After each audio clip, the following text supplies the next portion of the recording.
자, 오늘은 제가 쓴 책 중에 다이아몬드 같은 진리라는 책이 있고 그 당시로는 대표작이라 그랬는데 그 당시엔 대표작이라 그랬죠. 그 다음에 또 애니 선교회 가서 설교하고 요약해서 설교한 것인데 그걸 갖다가 능력으로 관통되는 복음 그런 제목으로 책을 냈어요. 다이아몬드 같은 진리도 귀하지만 그거는 이제 일단 방만하고 상당히 길고 능력으로 관통되는 복음은 정말 귀하다고 생각해. 짧으면서도 복음에 대해서 아주 엑기스 그러면서 다이아몬드 때하고 달리 또 이렇게 더 승화시켜서 말씀을 전한 것이기 때문에 뭐 서론에서 본론까지 거의 완벽한 것 같아요. 제가 그 설교를 준비할 때에는 얼마나 이 감동을 받았는지 몰라요. 얼마나 감동을 받고 또 이런 설교를 하나님의 대로 할 수 있다는 것에 대해서 얼마나 하나님께 감사하는 마음이 막 샘솟는지 얼마나 하나님께 감사했는지 몰라요. 그래서 다이아몬드 같은 진리 안 읽어본 분들은 꼭 읽어보시고 또 독서가 취향이 아닌 사람들은 적어도 능력으로 관통되는 복음 이거는 반드시 보셔야 돼. 이거는 전 세계 기독교인들이 다 보셔야 돼. 전 세계 기독교인들이 이거는 반드시 보셔야 돼. 굉장히 능력으로 관통되는 복음은 저는 굉장히 중요한 책이라고 생각을 합니다. 제가 쓴 책 중에서 짧으면서도 가장 중요한 책 중에 하나가 능력으로 관통되는 복음이다. 저는 그렇게 생각하는데, 그러니까 그 내용은 이제 복음이 우리를 구원하는 하나님의 능력이다. 그건데요, 그죠? 그걸 가지고 쭉 풀어나가는 거잖아요. 그 주제로 능력이라는 코드로 복음을 이렇게 처음부터 끝까지 다 풀어나가는 것인데. 로마서 1장 16절에 보면 이 복음은 모든 믿는 자에게 구원을 주시는 하나님의 능력이 됨이라 이렇게 나와 있어요. 그래서 이제 여기서부터 시작해가지고 쭉 복음을 끝까지 풀어나가는 게 능력으로 관통되는 복음이에요. 근데 과연 이 구절이 복음이 그 책에서 제가 말하는 그런 능력이라고 말하고 있는 것이냐 이런 의문이 제기될 수 있습니다. 성경을 잘 아는 사람들은 거기에 대해서 의문을 제기할 수 있기 때문에 이걸 반드시 좀 해결할 필요가 있다고 느껴져요. 그래서 오늘은 로마서 1장 15절에서 17절 로마서 1장 15절에서 17절 말씀을 좀 깊이 살펴보기를 원합니다. 거기 보면 이렇게 기록되어 있어요. 그러므로 나는 할 수 있는 대로 로마에 있는 너희에게도 복음 전하기를 원하노라. 내가 복음을 부끄러워하지 아니하노니 이 복음은 모든 믿는 자에게 구원을 주시는 하나님의 능력이 됨이라. 먼저는 유대인에게요 그리고 헬라인에게로다.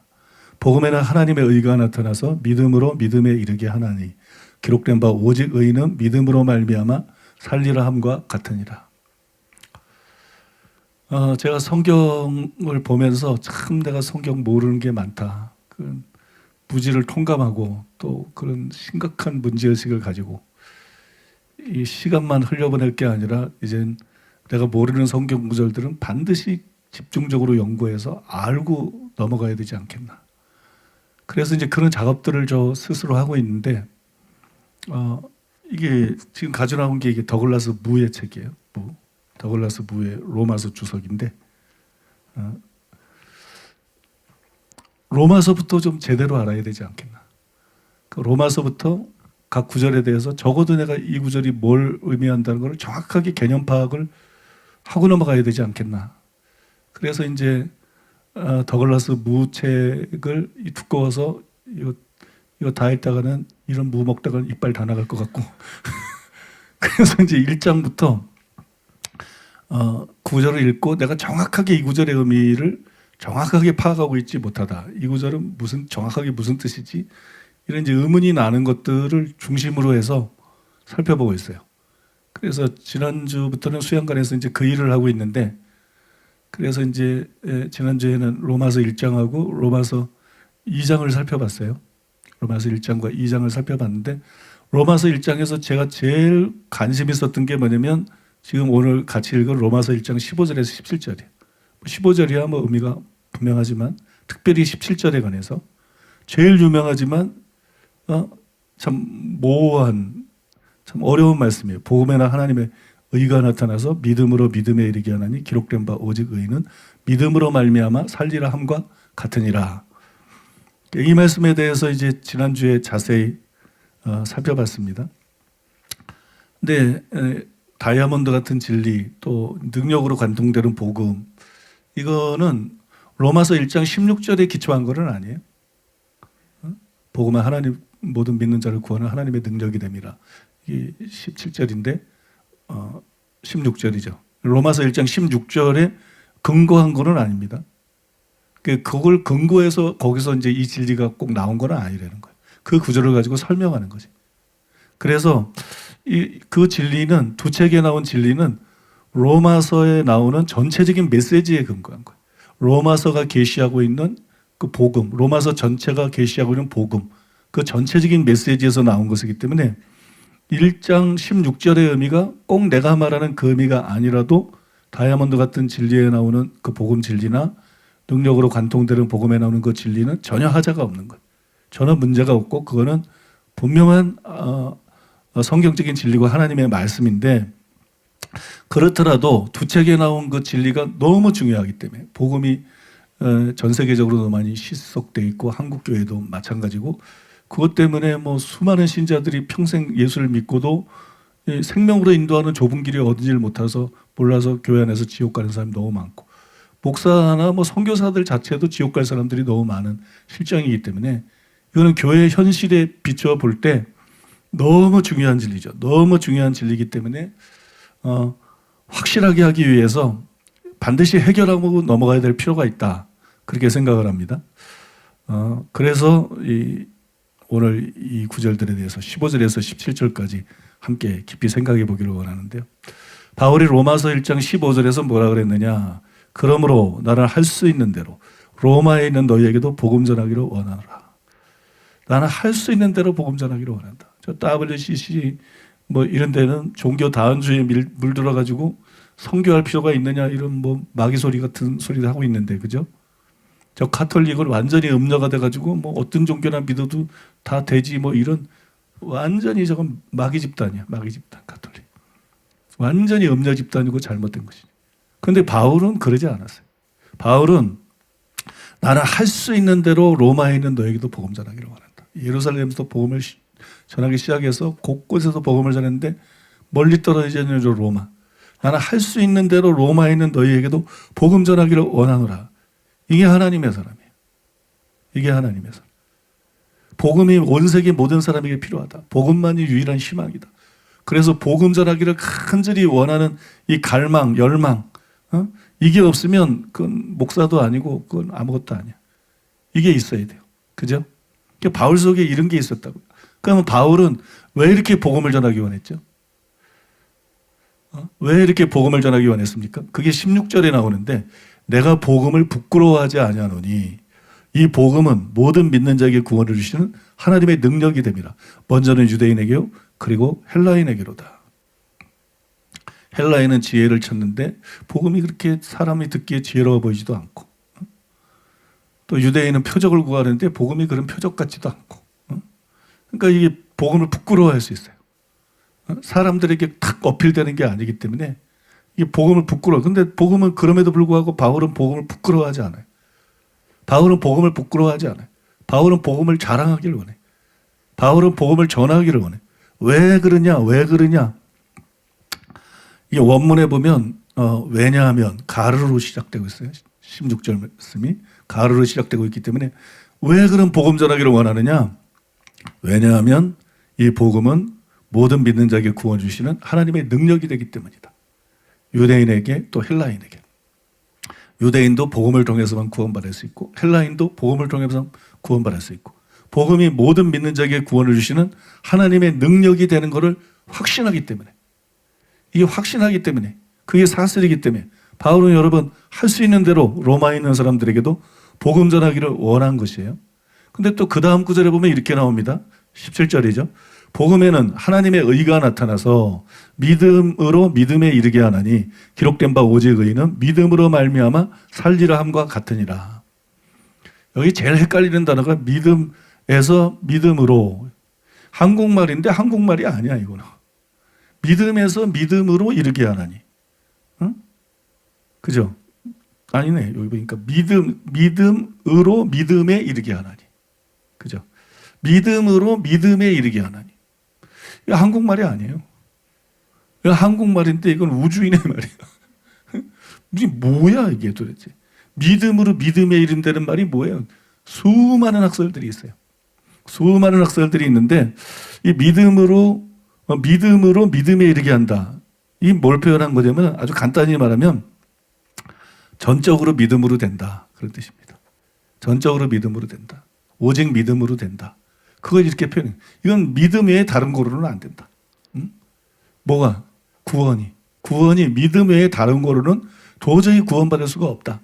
그런 의미를 표현하고 있는 거예요. 믿음으로 믿음에 이르게 하나니. 그건 그걸 말하는 겁니다. 근데 여기 보니까 믿음으로 믿음에 이르게 하나니 기록된 바 오직 의인은 믿음으로 말미암아 살리라 함과 같으니라. 이런 것도 참 이해하기가 어려워요. 한국말만 보면 굉장히 이게 오해하기 쉬운 거잖아요. 의심으로 하는 것은 죄다. 그래서 우리는 믿음으로 행치 않는 모든 것이 죄다. 또 우리는 뒤로 물러나서 침륜에 빠질 자가 아니고 영혼을 구원하는 믿음을 가진 자니라. 그러니까 우리는 뒤로 물러나면 안 된다. 그러니까 이 말씀을 잘못 이해하면 오직 의인은 믿음으로 말미암아 살리라 함과 같으니라. 이거는 뒤로 물러나지 말고 믿음으로 살아야 된다. 의인은 믿음으로 살아야 된다. 이런 의미처럼 오해될 수가 있거든요. 근데 이 말씀은 전혀 그런 의미가 아니에요. 이 말씀은 구체적으로 어떤 의미냐? 이 말씀은 오직 의인은 믿음으로 말미암아 살리라. 이 얘기는 믿음으로 생명을 얻는다. 그런 뜻이. 믿음으로 생명을 얻는다. 오직 믿음으로 생명을 얻는다. 오직 믿음으로 구원을 받는다. 그런 얘기입니다. 믿음으로 믿음에 이르게 하나님. 그래서 이건 믿음으로 되는 것인데 오직 의인은 믿음으로 말미암아 살리라. 살아가라는 뜻이 아니고 그래야 산다. 그래야 생명을 얻는다. 그래야 구원을 얻는다. 그런 얘기예요. 그래서 이게 믿음으로 구원받는다는 것을 보여주고 있는 말씀입니다. 그런데 이 말씀에서 지금 중요한 것은 우리가 지금 다루고 있는 주제와 관련해서 이 말씀에서 중요한 것은 여기도 우리말 성경에는 없어요. 16절도 마찬가지인데 여기도 우리말 성경에는 없는데 이 구절도 원문을 보면 가르가 나와요. 가르. 왜냐하면. 그러니까 이 구절도 왜냐하면으로 시작돼요.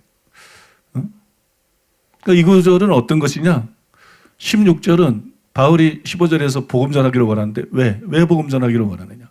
모든 믿는 자에게 구원을 주는 하나님의 능력이 되기 때문에 그 복음을 전하기 원한다. 이런 뜻이고 이 가르 때문에 17절은 어떤 의미예요? 17절은 복음을 전하기 원한다. 왜? 복음이 하나님의 능력이 되기 때문에. 그러면 17절은 뭐예요?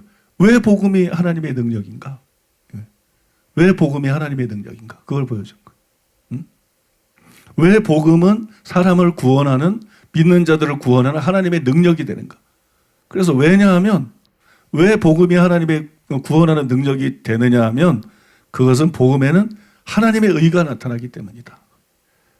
복음에는 하나님의 의가 나타나기 때문에 복음이 사람을 구원하는 하나님의 능력이 된다는 것입니다. 이해되십니까? 너무 고요한 것 같아. 복음은 모든 믿는 자들을 구원하는 하나님의 능력이다. 근데 왜 그러면 복음이 모든 믿는 자들을 구원하는 하나님의 능력이냐? 그것은 복음에는 하나님의 의가 나타나기 때문에 바로 그 이유 때문에 믿는 자들을 구원하는 하나님의 능력이 된다는 거예요. 그게 여러분 17절의 의미라는 거예요. 17절의 의미. 근데 이게 바로 문제가 되는 거예요. 이게 문제가 되죠. 오래도록 교회는 하나님의 의를 예수님을 믿을 때 주어지는 법정적인 의, 그러니까 의롭다 하심을 받는 거, 이거로만 이해를 해왔어요. 그래서 이 말씀이 이런 의미인데 이 의에 대한 전통적인 개념을 가지고 이 구절을 보면 예수님을 믿으면 의롭다, 즉 구원을 받게 되기 때문에 복음은 구원을 주시는 하나님의 능력이다. 이렇게 말한 것이다. 그런 의미가 되는 거예요. 바울이 왜 복음을 구원을 주는 하나님의 능력이라고 말했느냐? 그거는 예수님을 믿으면 의롭다함, 즉 구원을 받기 때문에 복음을 구원 주시는 하나님의 능력이다. 이렇게 말한 것이다. 그러니까 이게 뭐가 돼버려요? 신앙주의가 돼버리는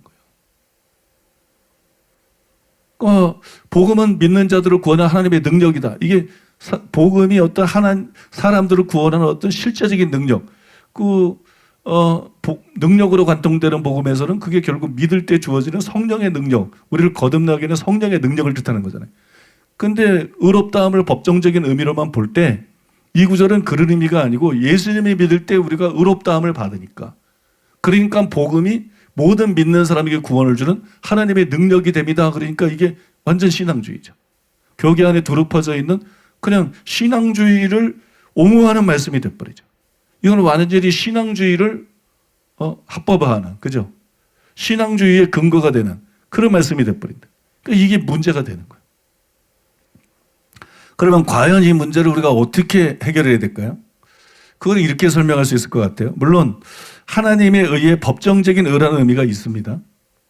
그러나 지금은 이제 대부분의 학자들이 다이아몬드 같은 진리 설교할 때 많이 소개했습니다만 하나님의 의가 단순히 법정적인 의미가 있는 것이 아니라 하나님의 신실하심을 의미한다. 오히려 이것이 더 대표적인 의미다. 그렇게 생각을 합니다. 하나님의 의를 이렇게 하나님의 신실하심을 뜻한다고 볼 때 복음에는 하나님의 의가 나타난다. 이것은 복음이 죄의 지배에서 구원하는 하나님의 능력이다. 이런 제 책에 나오는 그 주장하고 충돌이 안 일어나요. 충돌이 안 일어나고 완전한 조화를 이루게 됩니다. 그 하나님의 의가 하나님의 신실하심을 뜻할 때 왜 그러면 저의 주장하고 충돌이 되지 않느냐, 모순이 되지 않느냐, 왜 그런지를 신학자 중에 설명해 준 사람이 총신대 이한수 교수예요. 그래서 제가 두 책에서 총신대 이한수 교수의 글을 인용을 했어요.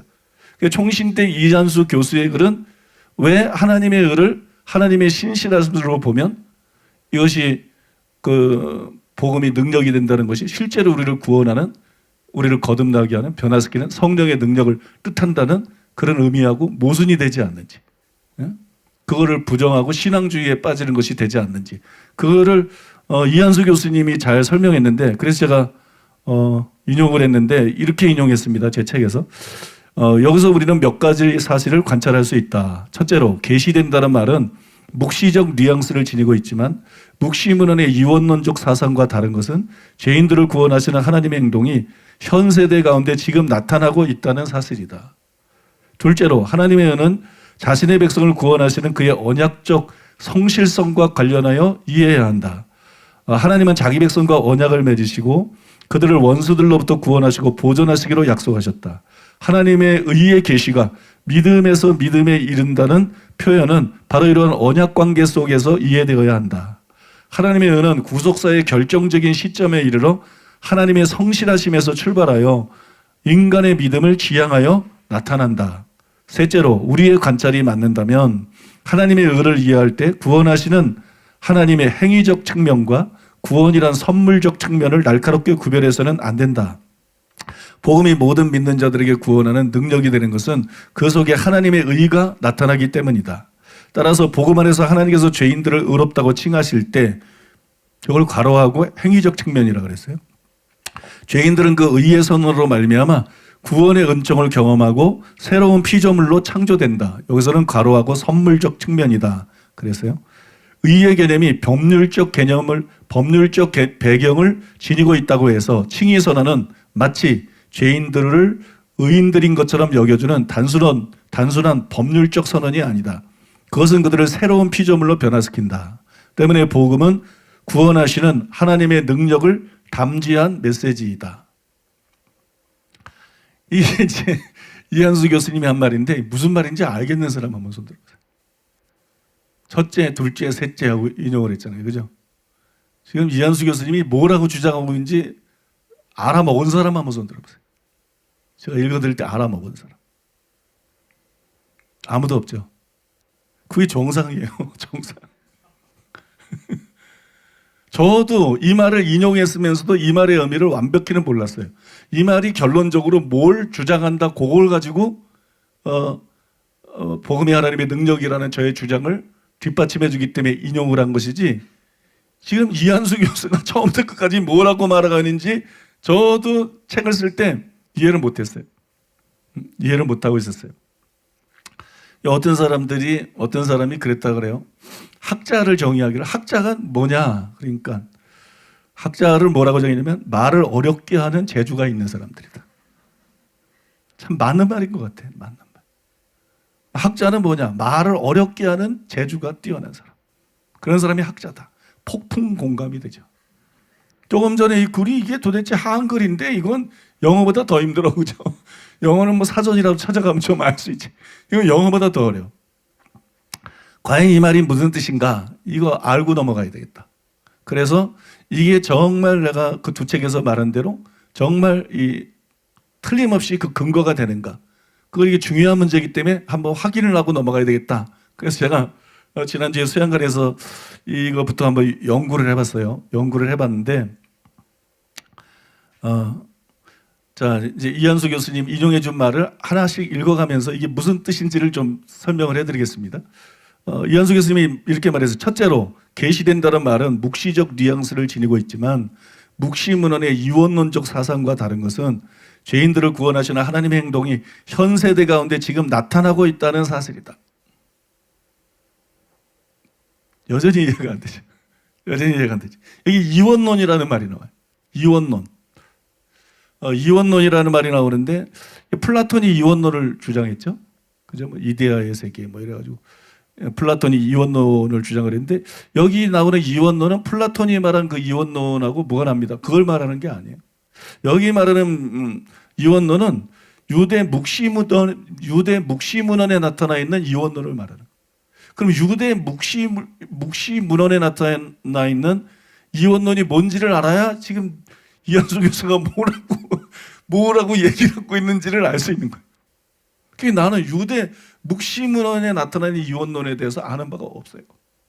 그래서 제가 유대 묵시문헌에 나타나는 이원론이라는 게 도대체 뭔가, 그래서 자료들을 막 찾아보고 인터넷을 검색해 봤더니 유대 묵시문헌에 나타나는 이원론이 뭐냐, 제가 찾은 자료인데요. 유대 묵시주의는 항상 이분법적 사고방식에 기초하고 있다.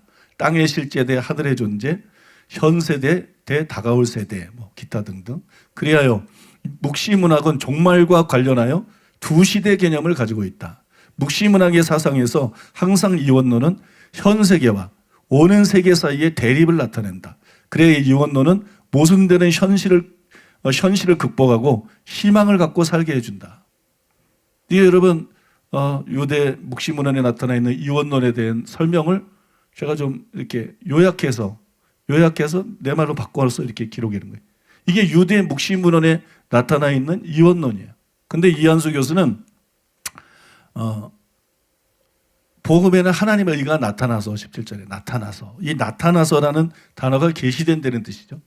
원어에 보면 계시를 나타내는 건데 나타나서, 이 계시된다는 말의 의미를 지금 설명하기 위해서 이 얘기를 하고 있는 건데 이 계시된다는 말은 묵시적 뉘앙스를 가지고 있다. 묵시적 뉘앙스를 가지고 있는데 그러나 묵시문헌의 이원론적 사상과 다른 것이다. 그래서 그게 같은 게 아니다. 다른 것이다. 그렇게 말을 했죠. 그러므로 여러분, 복음에 하나님의 의가 나타난다. 이 얘기는 단순히 의를 계시해 주는 걸 뜻하는 게 아니라는 거예요. 결국 묵시라 그러는 것은 진리든지 미래에 대한 일이든지 그걸 드러내놓고 계시해 주는 거잖아요. 그죠? 근데 복음에 하나님의 의가 나타난다. 이거는 하나님의 의를 단순히 계시해 주는 게 아니라는 거예요. 그러니까 단순히 계시해 주는 것이 아니고 이거는 뭐냐? 하나님의 구원하는 행동이 복음이 전파될 때마다 나타난다. 그걸 말한다는 거예요. 나타난다는 것은 단순히 복음에 나타나 하나님의 의를 계시하거나 단순히 어떤 복음 진리를 계시하는 게 아니라 복음에는 하나님의 의가 나타나서, 이게 현재 진행형이거든요. 복음을 전하면 하나님의 의가 나타난다는 거예요. 복음을 전하면 하나님의 의가 나타난다. 근데 그 하나님의 의가 나타난다는 게 뭐냐? 하나님이 구원하시는 행동을 말하는 거예요. 복음을 전할 때 하나님이 구원하시는 일을 하고 하나님의 그런 구원의 역사들이 나타난다는 거예요. 그런 의미예요. 이것을 여러분, 이것을 더글라스 무도 다음과 같이 잘 설명을 했는데, 제가 더글라스 무 책을 갖고 왔는데 물을 좀 깎아볼게요. 17절에 대한 걸 보니까 글자가 작아가지고 그러니까 17절은 복음이 모든 민족에게 구원을 주시는 하나님의 능력이 되는 이유를 복음에는 하나님의 의가 나타나서라고 밝힌다. 나타나서로 번역된 동사는 중요한 성서 용어 중 하나다.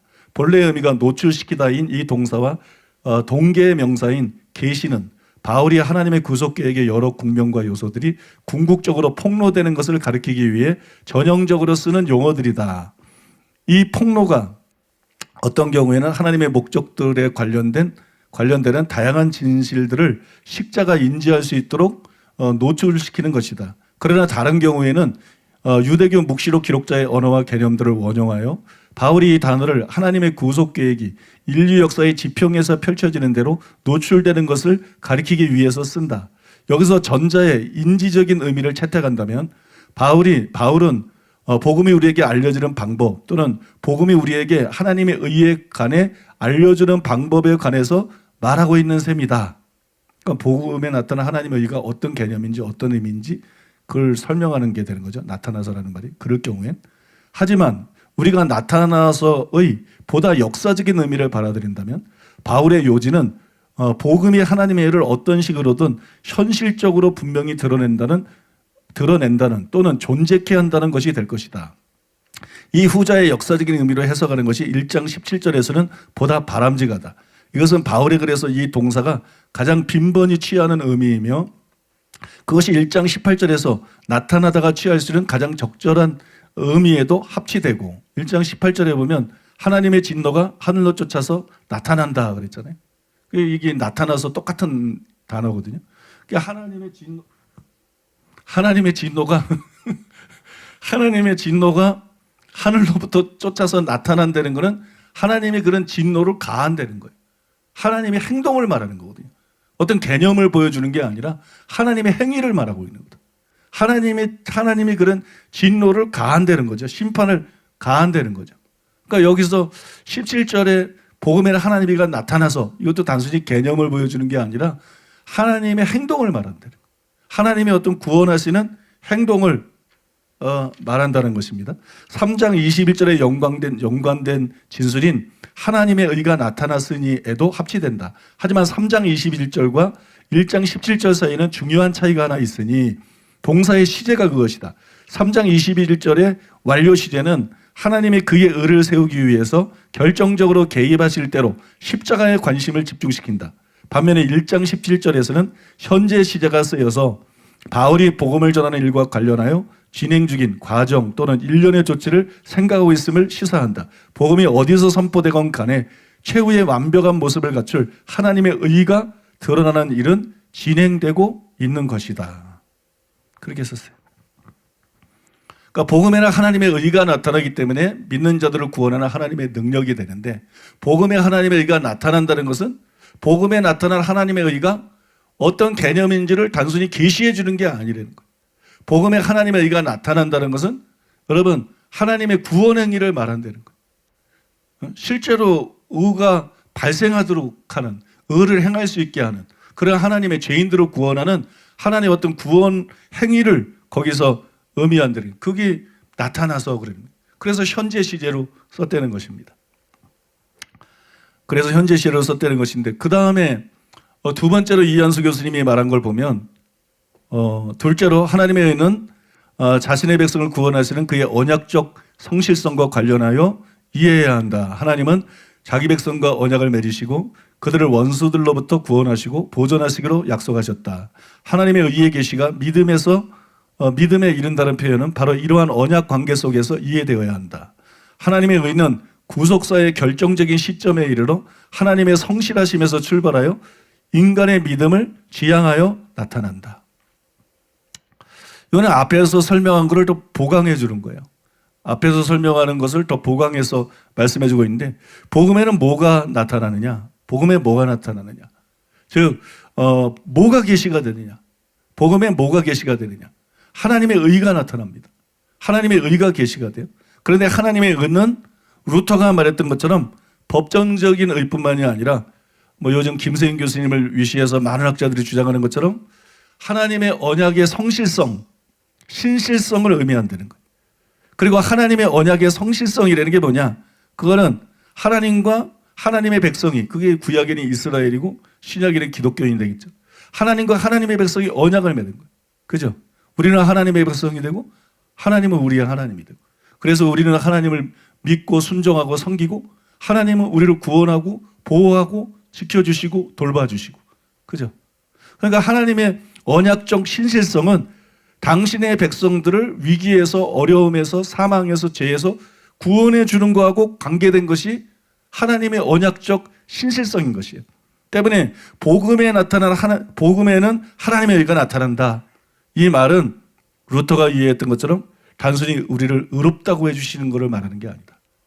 그것도 의미가 있지만 단순히 우리를 의롭다고 해주신다 이런 걸 말하는 게 아니고, 현재 구원하시는 하나님의 구원 행위가 나타난다는 것을 말하는 거예요.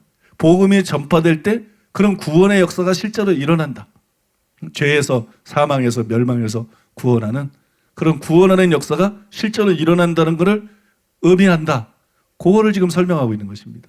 그 다음에 세 번째로 이한수 교수님이 이렇게 말했죠. 첫째, 둘째 설명하고, 셋째로 우리의 관찰이 맞는다면, 첫 번째하고 두 번째에서 설명한 그런 관찰 뭐 그런 생각이 맞는다면, 하나님의 의를 이해할 때 구원하시는 하나님의 행위적 측면과 구원이란 선물적 측면을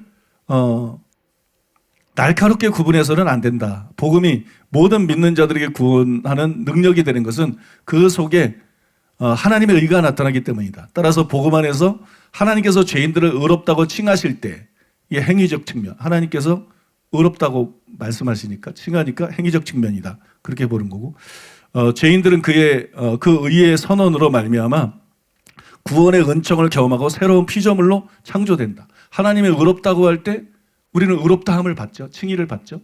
하나님의 의롭다고 할 때 이건 하나님의 구원하는 행동이기 때문에 단순히 우리가 뭐 의롭다만 받는 게 아니라 실제로 거듭난다는 거예요.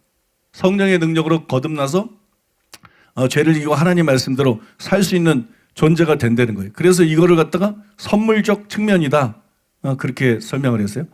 의의 개념이 법률적 배경을 지니고 있다고 해서 칭의 선언은 마치 죄인들을 의인인 것처럼 여겨지는 단순한 법률적 선언이 아니다. 그것은 그들을 새로운 피조물로 변화시킨다. 때문에 복음은 구원하시는 하나님의 능력을 담지한 메시지이다. 담지가 무슨 뜻인지 아세요? 담지한 메시지이다. 담지는 다람쥐의 약자가 아니에요. 담지는 다람쥐의 약자가 아니고, 담지가 뭐냐? 담고 있는 그런 뜻이에요. 이런 단어는 쓰지 말아야 돼. 모르잖아. 나도 이 단어를 모르거든. 그래서 찾아봐서 하는 거지. 사람들이 안 쓰는 메시지를, 단어들을 주로 골라서 쓰는 사람이 학자인데, 그건 대단히 비매너라고 생각해.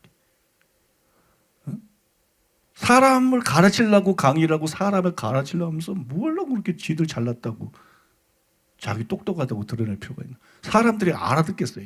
참 매너가 없다. 매너가 꽝이다. 난 그렇게 생각해. 그건 대단히 학자들이 반드시 버려야 될 그건 잘못된 것이라고 나 생각해. 왜 쉬운 단어가 있는데 담고 있는 메시지다 그러면 다 알아먹는 것 같다. 담지한 메시지이다. 그러면 똑똑한 사람들 일부에는 누가 알아먹겠어요, 그죠?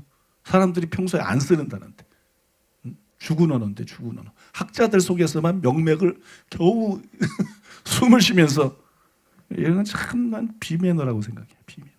이렇게 너무 어려운 말을 쓰면 안 돼. 이렇게 너무 어려운 말을 쓰면 안 되고요. 가급적이면 사람들이 알아들 수 있는 쉬운 말들, 자기가 이해했으면, 치열하게 연구해서 이해했으면 사람들이 알아듣기 쉬운 말로 그렇게 책도 써야 되고 그렇게 설교도 해야 돼. 그죠? 그래야 됩니다. 여러분은 뭐 그런 염려가 없죠? 저도 뭐 그런 염려가 없어. 난 고급 언어를 몰라. 아주 쉽고 단순한 그거밖에 몰라요. 그러니까 여러분, 이한수 교수님의 말은 어떤 말이냐? 아까 읽어드린 그 수수께끼 같은 우주인의 언어 같은 그 이한수 교수님이 첫째, 둘째, 셋째에서 이한수 교수님이 주장한 내용이 뭐냐? 먼저 나타나서, 복음에는 하나님이가 나타난다는데 그 나타나서 즉 계시한다는 말이 단순히 영적인 진리나 또는 미래에 나타날 일을 드러내주는 것이 아니고 현재 하나님이 구원하시는 행동, 구원의 역사가 복음이 전파될 때마다 나타난다는 것을 말하는 것이다. 그렇기 때문에 복음이 믿는 자들을 구원하는 하나님의 능력이 된다고 한 것이다. 그런 얘기. 복음을 전할 때마다 그죠? 하나님의 의가, 하나님의 신실성이, 자기 백성들을 구원하시는 하나님의 능력이, 그런 역사가 실제로 나타나게 된다는 거예요. 현재 시제로서 나타나서. 그러니까 복음은 모든 믿는 사람을 구원하는 하나님의 능력이다. 다음으로 복음에 나타난 하나님의 의가 단순히 법정적인 의미가 아니라 반복되는 얘기지만 어느 정도 하나님의 신실성이고, 그것은 하나님이 당신의 백성을 구원하시는 행동에서 드러나는 신실성이기 때문에 복음을 전파될 때마다 단순히 복음에 나타난 하나님의 의가 어떤 것인지가 드러나는 게 아니라 실제로 하나님의 신실성이 드러난다. 당신의 백성들을 구원하는 그런 구원의 역사, 그런 하나님의 신실성이 복음에 나타나 있고, 복음을 전파할 때마다 그런 하나님의 신실성이 현재적으로 나타나게 된다는 거. 현재적으로 나타나게 된다. 그렇기 때문에 하나님의 의를 이해할 때 루터처럼 법정적인 의롭다함을 받는 거, 또 의인의 신분을 얻는 거, 이런 의미로 한정을 지어서는 안 된다. 이런 의미로 한정 지어서는 안 되고, 우리를 새로운 피조물로 되게 하고 말씀대로 살게 하는 능력을 주시는 것까지를 포함시켜야 된다. 이거를 제외시키면 안 된다. 이거를 분리시키면 안 된다. 하나님의 의가 하나님의 구원하는 행동이기 때문에 복음이 전파될 때, 우리가 예수님을 믿을 때 두 가지 일이 다 나타난다고 봐야 된다. 의롭다함을 받는 것뿐만이 아니고, 믿습니까? 의롭다함을 받는 것뿐만이 아니고 하나님이 구원하시는 행동, 성령을 통해서 우리가 죄를 이기고 거듭나고 하나님 말씀대로 살 수 있게 되는, 그러니까 칭의와 중생, 이 두 가지 일이 복음이 전파될 때마다 같이 일어난다고 봐야 되고, 그것이 믿는 자들에게 주어지는 구원이다. 그것이 믿는 자들에게 주어지는 구원이고, 또 바울이 16절에서 복음은 모든 믿는 자들을 구원하시는 하나님의 능력이 됨이라 이렇게 말했을 때 그 능력의 의미가 바로 이런 의미다. 이 두 가지를 포함하는 의미다. 그런 내용이에요. 그러면 여러분 보세요. 다이아몬드 같은 진리나 능력으로 관통되는 복음에서 제가 능력을 정의한 거하고 결국 똑같은 것이죠. 그죠? 거의 합치되게 되죠.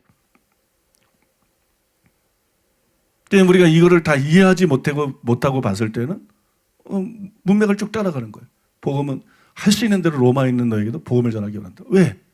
왜냐하면 복음은 모든 믿는 자에게 구원을 주시는 하나님의 능력이 되기 때문에, 하나님이 여러분들이 구원받기를 원하고 나도 여러분들이 영원히 구원받기를 간절히 원하기 때문에 로마에 있는 여러분에게도 할 수 있는 대로 복음 전하기를 원한다. 그럼 왜 복음은 모든 믿는 자들을 구원하는 하나님의 능력인가? 왜냐하면 복음에는 하나님의 능력이 나타나기 때문에, 하나님의 의가 나타나기 때문이다. 그죠? 복음에는 하나님의 의가 나타나기 때문이다. 그래서 믿음에서 믿음에 이르게 한다. 믿으면 의인은 그 믿음으로 말미암아 살게 된다. 그 믿음으로 말미암아 구원을 받게 된다. 그 믿음으로 말미암아 영생을 받게 된다. 이게 17절의 의미거든요. 이게 17절의 의미예요. 그러다 보니까 하나님의 의를 루터처럼 법정적인 의미로만 보면 복음이 모든 믿는 사람을 구원하는 하나님의 능력이라는 말씀이 그냥 내가 의롭다함을 받은 게 돼버리잖아요. 다른 건 아무 상관없이 내가 법적으로 의롭다함 받은 거. 그러니까 완전히 신앙주의가 돼버려요. 루터의 문제가 그대로 드러나게 되죠. 그대로 그걸 받아들이게 돼요. 연장이 되게 되잖아요. 근데 복음에 나타난 하나님의 의는 단순히 하나님의 그런 법정적인 의뿐만 아니라 이게 하나님의 언약적인 신실성을 말한다. 당신의 백성들을 책임지는, 당신의 백성들을 구원하는 그 행위에 나타난 그 신실성을 말한다. 이러면 복음의 하나님의 의가 나타난다는 것은 복음이 전파될 때마다 복음을 믿음으로 받아들이는 사람들에게마다 그들이 의롭다함을 받을 뿐만 아니라 하나님이 그들을 죄에서 구원해 주신다는 거. 죄의 종으로 살 수밖에 없는, 죄의 종으로 살 수밖에 없는, 힘쓰고 애써도 노력해도 안 되는 게 복음을 진실로 이해하고 믿을 때 하나님이 그 죄에서, 죄의 종된 데서 구원해 주신다는 거. 그게 복음의 하나님의 의가 나타난다는 말의 의미라는 거예요. 믿습니까? 그러니까 여러분, 복음을 하나님의 능력으로 이렇게 관통해서 쭉 설명하는 것이 성경적인 것이다. 철두철미하게 성경적인 것이고 그것이 바른 것이다. 그거는 굉장히 중요하고 필요한 일이다. 그걸 알 수 있는 것. 그래서 다시 한번 말하지만 이거를 제가 다이아몬드 같은 진리를 설교할 때에도 이한수 교수님의 글을 인용만 했지 요거를 내가 완벽하게 이해를 못하고 있었어요. 그래서 이건 중요하기 때문에 뭐 뒷부분의 말을 보니까 앞부분을 이해 못해도 첫째, 둘째를 이해 못해도 셋째 말한 걸 보니까 이게 그런 의미라는 게 돼 있기 때문에 그걸 인용해가지고 모순되지 않는다. 이렇게 책에서는 썼지만 그러나 따져봐야 되겠다. 정말 모순이 안 되는가? 그 주장을 하나 꼼꼼히 이해하고 따져봐야 되겠다. 정말 모순이 안 되나? 아니면 이 설명이 그냥 엉성한 설명인가? 확실히 답이 안 되는 설명인가? 그래서 지난주 제가 좀 찾아본 거예요. 찾아보고 연구를 해봤더니 타당한 설명이구나. 얼마든지 가능성이 있고 얼마든지 설득력이 있고 타당한 설명이다. 그래서 이거는 제가 설교 때 말을 안 했기 때문에 중요하기 때문에 한번 공개적으로 신학생들하고 나눌 필요가 있고 또 카페에도 올릴 필요가 있다. 그래서 이 설교를 들은 성도님들이나 뭐 목회자들이나 이런 분들이 진리 위에 굳게 서서 다이아몬드 같은 진리, 능력으로 관통되는 복음. 이 시대의 모든 목회자들, 모든 신학자들, 모든 신자들에게 필요한 그 메시지가 얼마나 확실하고 중요한 메시지인가를 알고 그리고 전하게 해야 되겠다. 그래서 오늘 이 말씀을 여러분하고 나눴습니다.